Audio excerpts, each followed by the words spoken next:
আমি আপনার কাছে কিছু পাও না, কোনো মুসলমান অন্য কোনো মুসলমানের কাছে কিছু পাও না। পাওনাদারকে এবার আপনি সুযোগ দিলেন, আগামী মাসের 1 তারিখে দেওয়ার কথা, কোনো কারণে দিতে পারে না। এবার আপনি আরো 15 দিন সময় দিলেন। আল্লাহ নবী বলেন, এই 15 দিন তুমি সুযোগ দিয়ে দিলা, প্রত্যেকটা দিনের বিনিময়ে তোমার আমল নামায় সৎকার সওয়াব লিপিবদ্ধ হয়ে যায়। আবার যারা ঋণ নিছেন আপনারা আবার বললেন না হুজুর ওয়াজটা সুন্দর হয়েছে, তাহলে খালি নিমু আর দিমু না, এরকম না বিষয়টা। আপনি যদি না দেন তাতে আপনার জন্যই তো ওয়াজ, মূলত না দেন যে তার জন্যই তো ওয়াজ, মানে আপনি অবিশ্বস্ত, আপনি বিশ্বস্ত না, আপনি কেয়ামতের আলামত। রসুল বলছে বিশ্বস্ততা উঠে যাবে তো কেয়ামতের অপেক্ষা করো। কথা তো আপনার জন্যই হচ্ছে, এমন না যিনি ঋণ দিচ্ছে। ঋণ তো দেওয়া ভালো কাজ, আপনি যে দেন না এটা খারাপ কাজ। রাসূলুল্লাহ সাল্লাল্লাহু আলাইহি সাল্লাম বলেন, ঋণ দেওয়ার পর তাকে যদি সুযোগ দেন, জানেন যে লোকটা ভালো মানুষ, দিয়ে দিবে, প্রতিদিনের বিনিময়ে আপনার আমল নামায় সৎকার সওয়াব লেখা হবে।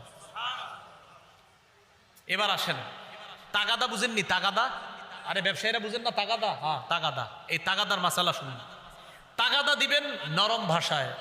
যদি নরম ভাষায় তাগাদা দেন পুরস্কার আছে। এই টাকা দাস নাকা, পিডামু না দিলে এটা না। তাগাদা দেওয়া, ভাই টাকাটা দেওয়ার কথা কখন দিবেন? ঠিক আছে মাগরিবের সময় এসো। ভাই আসবো না, না 10টা বাজে এসো। তা আপনি সুন্দরভাবে তাগাদা দেওয়া, এটা ভালো কাজ। তাগাদা দেওয়া এটা খুব ভালো কাজ। রাসূলুল্লাহ সাল্লাল্লাহু আলাইহি সাল্লামের সাহাবী জাবির ইবনে আব্দুল্লাহ বর্ণনা, আন জাবির ইবনে আব্দুল্লাহ রাদিয়াল্লাহু তাআলা আনহু قال قال رسول الله সাল্লাল্লাহু আলাইহি ওয়াসাল্লাম, নবীজি বলেন, রহিমাল্লাহু রাজুলান সামহা, ওই ব্যক্তির উপর আল্লাহ দয়া করেন যেই ব্যক্তি সহজ সরল, সহজতা অবলম্বন করেন, যেই ব্যক্তি নম্রতা অবলম্বন করেন, যেই ব্যক্তি উদারতা অবলম্বন করেন। ইদা বাআ ওয়া ইদা ইশতারা ওয়া ইদা ইক্তাজা, কোন ব্যক্তি ব্যবসা করে, ব্যবসার ক্ষেত্রে তিনি উদার। ওয়া ইদা ইশতারা, কোন ব্যক্তি ক্রয় করে, সেখানেও তিনি উদার। ওয়া ইদা ইক্তাজা, তিনি আরেকজনকে তার পাওনার জন্য তাগাদা দেয়, এটাও নরম ভাষায় দেয়। নবী বলেন, যে ব্যবসা করে নরম ভাষায়, যে কিনে নরম ভাষায়, যে পাওনাদারকে তাগাদা দেয় নরম ভাষায়, তার উপর যেন আল্লাহ দয়া করে, আমি নবী দোয়া করে গেলাম। তাহলে তাগাদা এটাও একটু নরম ভাষায় দেব আমরা।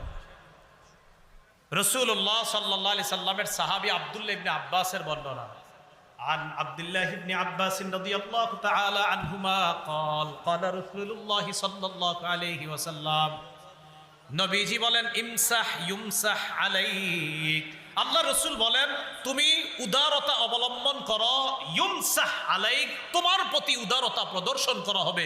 তুমি যদি উদার হও, তোমার প্রতিও উদারতা অবলম্বন